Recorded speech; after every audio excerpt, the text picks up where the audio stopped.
So we told you guys about how we first met, and now we want to share with you guys about our first date. Praise God, it was fun-tensional, fun, and spiritually intentional. And we hope this idea of fun-tensionality inspires you and your spouse.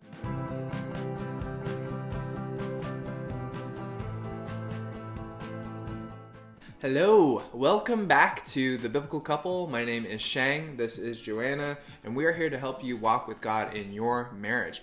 As we left off in our previous video, which you can click on right here, about how we first met, we started texting back and forth and things were starting to develop. We never actually had a phone call yet up until this point, but things were rising to that point and we were praying very specifically. So speaking of praying specifically, I remember thinking we're texting a lot, but I don't really know what exactly is going on. I think Sheng does want to date, but I'm not sure. So I prayed and asked God to make it clearer.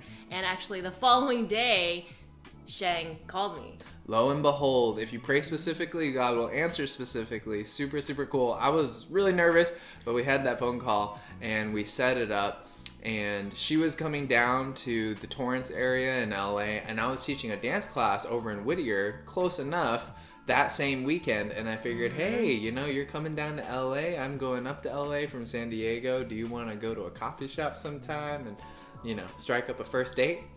Ding! And that leads us to our first point of being funtentional, praying specifically with expectation.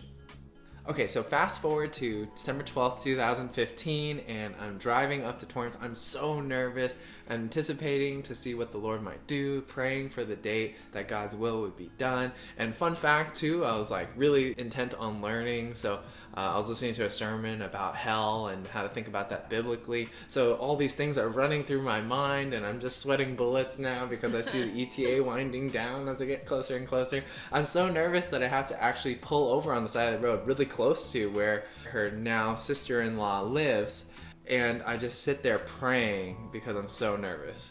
Yeah, I was pretty nervous too. I had just finished attending my now sister-in-law's bridal shower, and after the event was over, I went to go take a nap, but I couldn't nap because I was so nervous, and so I just kind of shut my eyes.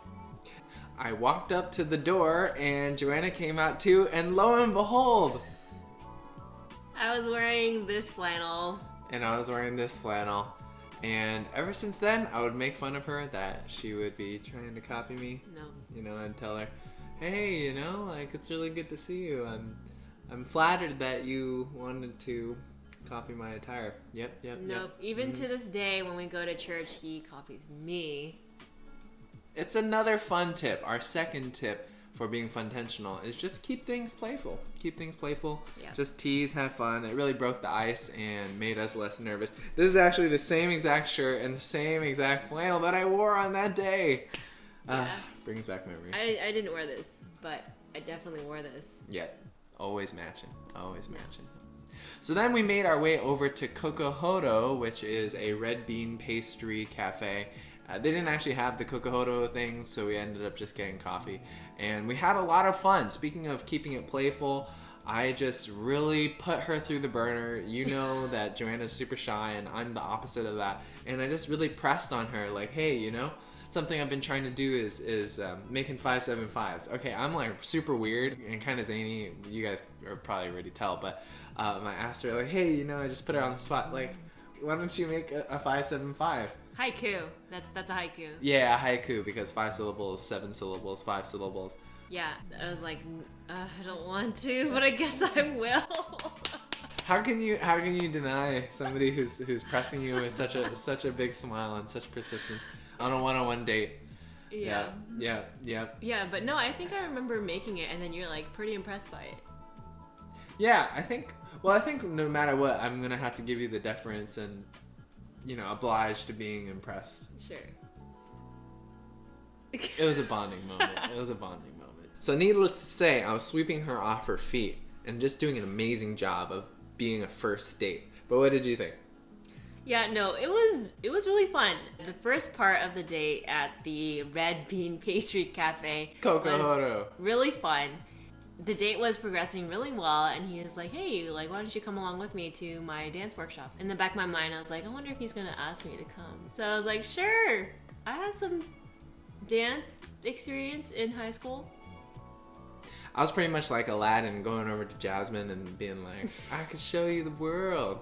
Being a dance teacher, I have one guest spot, and then, you know, she was my guest. I felt like kind of cool bringing her along, and the date was just extending in the most perfect way possible. We went to a Thai restaurant, and still to this day we love eating Thai food together. Really, really fun. And so we made our way over to the dance workshop over in Snow Globe Perspective.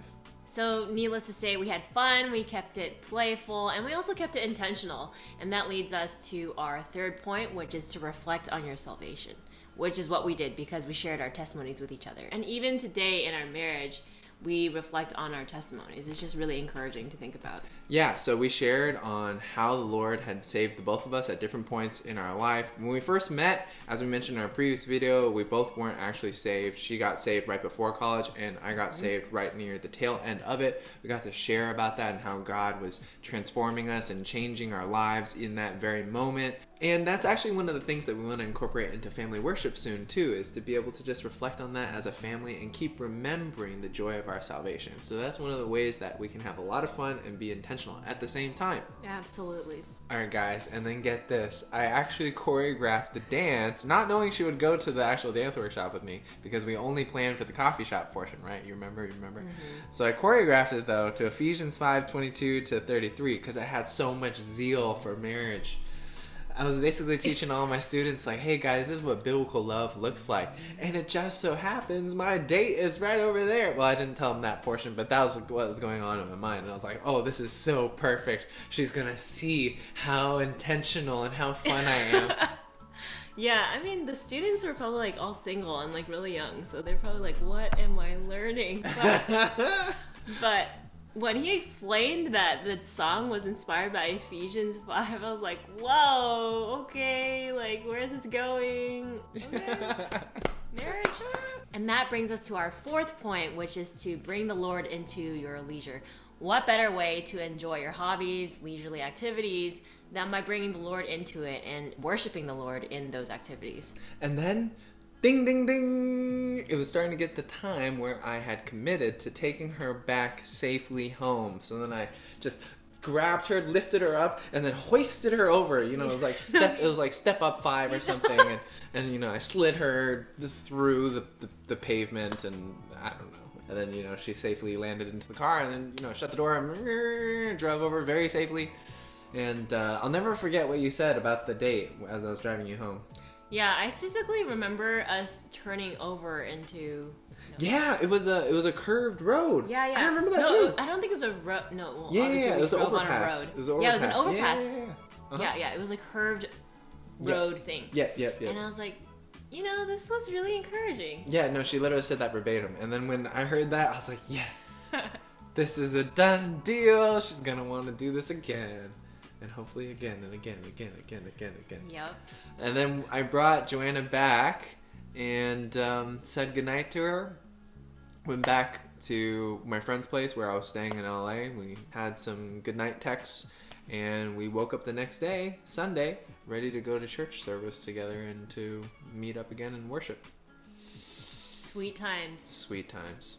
And that wraps us up with our fifth and final point, where I needed to make sure that I respected those boundaries. I respected the boundaries of purity. I respected the boundaries of her curfew, so that we would be able to go to church on time, well rested the next day, and of course to just be able to protect ourselves from any sort of temptation in that regard, which set a super good foundation for our relationship.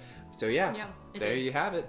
Those 5 things, really excellent at keeping things fun and intentional. We hope that it was encouraging to you guys. Why don't you guys comment on the comments below, what is one way that you and your spouse have fun while being intentional? I'm sure that we could learn a lot from you, and the rest of our community here can learn from what you have to say as well. So click like if you enjoyed this video, if it encouraged you and it's beneficial. Definitely subscribe so that you can get more content, and comment below so we can get to know you, and let us know if there's anything that you guys want us to make videos on. Super encouraging, amazing first date. Lord willing, it'll be many, many, many more. So hope to see you guys in the next video. See you guys.